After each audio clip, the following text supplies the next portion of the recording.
So my name is Paul Fitzgerald. I'm a Jesuit and president here at the University of San Francisco. How did you become interested in becoming a priest?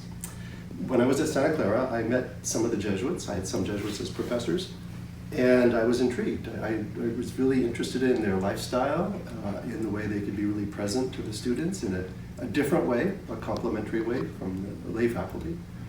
And little by little, I just asked more questions and then went to the novitiate to try it for 2 years, and I liked it, so I stayed. How is a Jesuit university different from other universities? Jesuit universities are similar to other universities in that they offer a very rigorous academic program.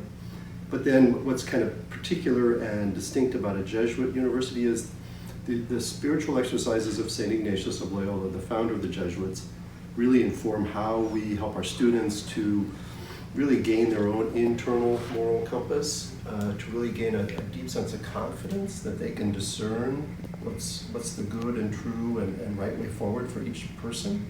So we want to really offer a transformative education.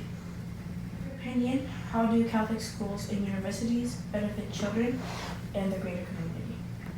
You know, what's interesting is that at a public university or a public school, you're really not allowed to talk about God because of the separation of church and state in the United States.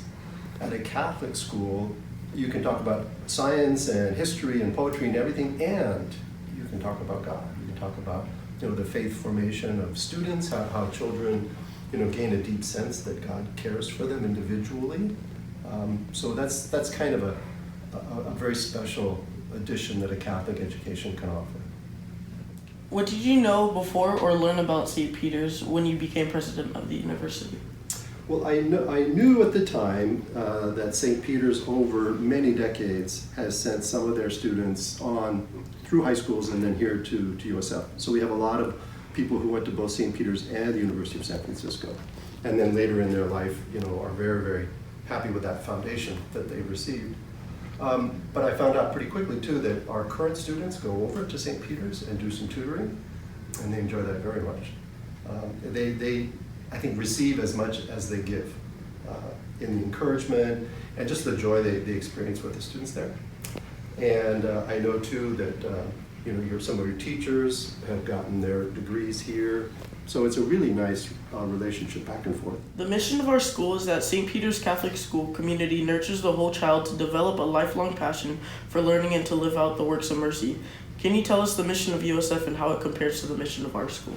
It's almost exactly the same, except we say a whole person instead of whole child, because our students range in age from 18 to 50. We have some people coming back getting their doctorates. We want to offer a transformative education that puts faith and reason in a mutually enriching dialogue. We want to educate our students not only for their personal, professional success in life, but we also want them to be change agents for a more just, humane and sustainable future. Why do you believe it is important for USF students and St. Peter's students to work together?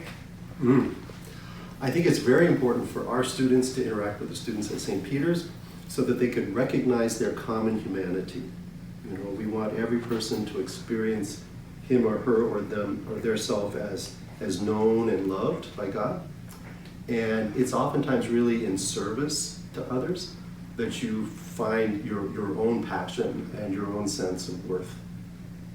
USF is investing a lot in St. Peter's staff and students. St. Peter's benefits a lot from the partnership. How does USF benefit from the relationship? Well, I think that you guys pray for us, and by praying for us, you really help us a great deal. Partnerships are always very interesting because it's always the fruit of the partnership is more than the sum of the parts. It's not like one part USF and one part St. Peter's equals 2 parts. It's one part USF, one part St. Peter's, 3 parts. And so there's sort of it's a journey of discovery. Oftentimes the best parts of the relationship are things we just discover along the way. They weren't planned.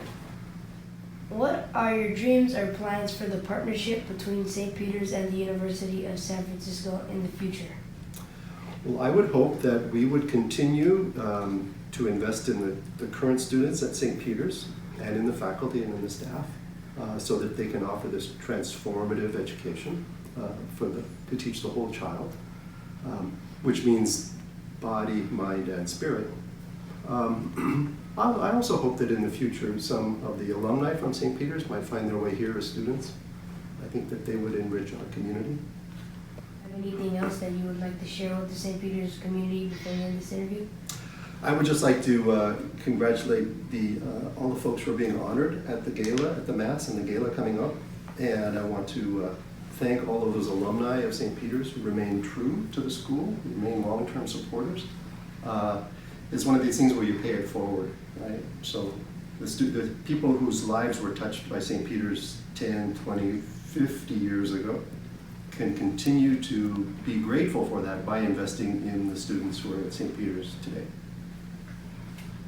Thank you for your time and sharing your stories with us. Michelle, Adrian, Aegis, thank you all very much.